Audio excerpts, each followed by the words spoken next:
Bonjour la famille YouTube et merci à toi d'avoir cliqué sur cette vidéo.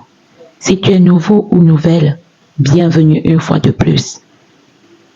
Je dévie exactement les écrits de la Sainte Bible. Car c'est à travers ces écrits que Dieu trouve la puissance de sauver chaque âme vivant sur cette terre. Car il est écrit: en effet, je n'ai pas honte de l'évangile de Christ. C'est la puissance de Dieu pour le salut de tout homme qui croit, du juif d'abord, mais aussi du non-juif. En effet, c'est l'évangile qui révèle la justice de Dieu par la foi et pour la foi. Cela est écrit: le juste vivra par la foi. Ainsi donc, nous continuons notre projet, celui de lire chaque chapitre du livre Sagesse au jour correspondant. Et aujourd'hui, nous sommes le 16 mars. Alors, nous lisons Sagesse chapitre 16. Il est écrit: voici pourquoi ils ont été châtiés justement par des êtres semblables et torturés par une multitude de bestioles. Au lieu de ce châtiment, Dieu a accordé un bienfait à ton peuple pour satisfaire son ardent appétit. C'est un aliment merveilleux, des cailles. Lui a préparé pour nourriture, si bien que, malgré le désir de manger, ceux-là, devant l'aspect repoussant des bêtes envoyées contre eux, perdirent jusqu'à leur appétit naturel, tandis que ceux-ci, après avoir un peu de temps connu la déserte, eurent en partage un aliment merveilleux. Car il fallait que, sur ceux-là, les oppresseurs s'abattît une irrémédiable disette. Il suffisait à ceux-ci qu'on leur montrât comment leurs ennemis étaient. Et même lorsque s'abattit sur eux la fureur terrible de bêtes féroces, et qu'ils périssaient sous les morsures des serpents tortueux, ta colère ne dura pas jusqu'au bout. Mais c'est par manière d'avertissement et pour peu de temps qu'ils furent inquiétés, et ils avaient un signe de salut pour leur rappeler le commandement de ta loi. Car celui qui se tournait vers lui était sauvé, non par ce qu'il avait sous les yeux, mais par toi, le Sauveur de tous. Et par là, tu prouvais à nos ennemis que c'est toi qui délivres de tout mal. En effet, les morsures de sauterelles et de mouches les tuèrent, sans qu'on trouvât de remède pour leur sauver la vie, car ils méritaient d'être châtiés par de telles bêtes. Tandis que tes fils, même les dents des serpents venimeux, n'en eurent pas raison, car ta miséricorde leur vint en aide et les guérit.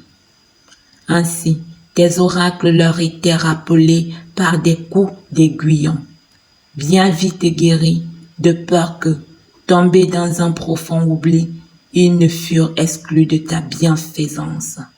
Et de fait, ce n'est ni herbe, ni émollient qui leur rendit la santé, mais ta parole, Seigneur, elle qui guérit tout.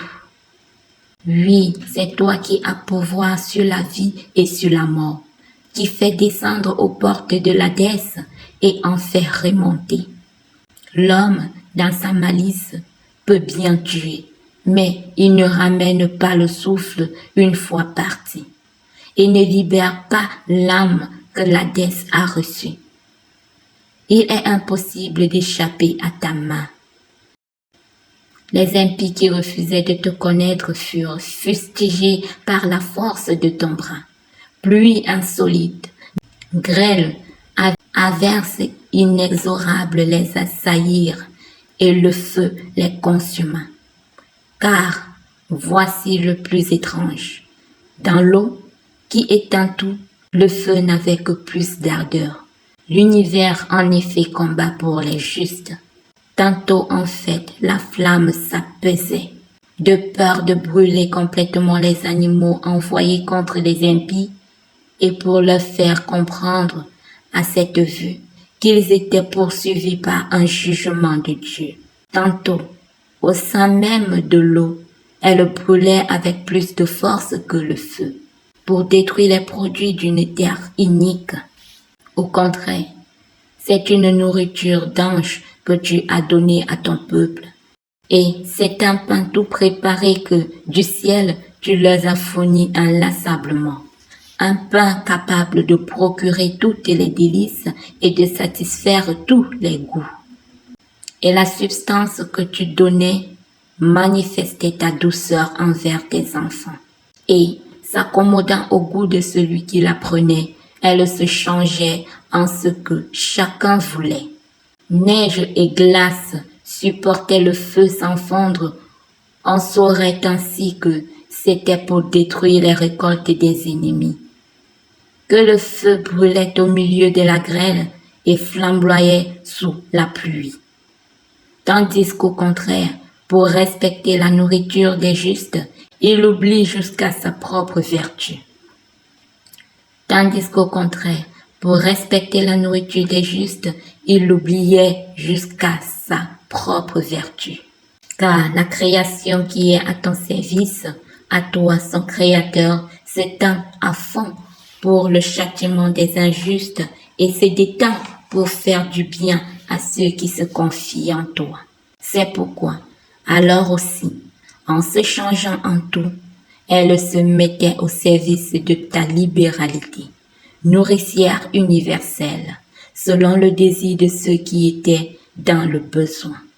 Ainsi, tes fils que tu as aimés, Seigneur, l'apprendraient. Ce ne sont pas les diverses espèces de fruits qui nourrissent l'homme, mais c'est ta parole qui conserve ceux qui croient en toi. Car ce qui n'était pas détruit par le feu fondait à la simple chaleur d'un bref rayon de soleil, afin que l'on sache qu'il faut dévancer le soleil pour te rendre grâce et te rencontrer dès le lever du jour. L'espoir de l'ingrat fond, en effet, comme le givre hivernal, comme une eau inutile, il s'écroule. Amen.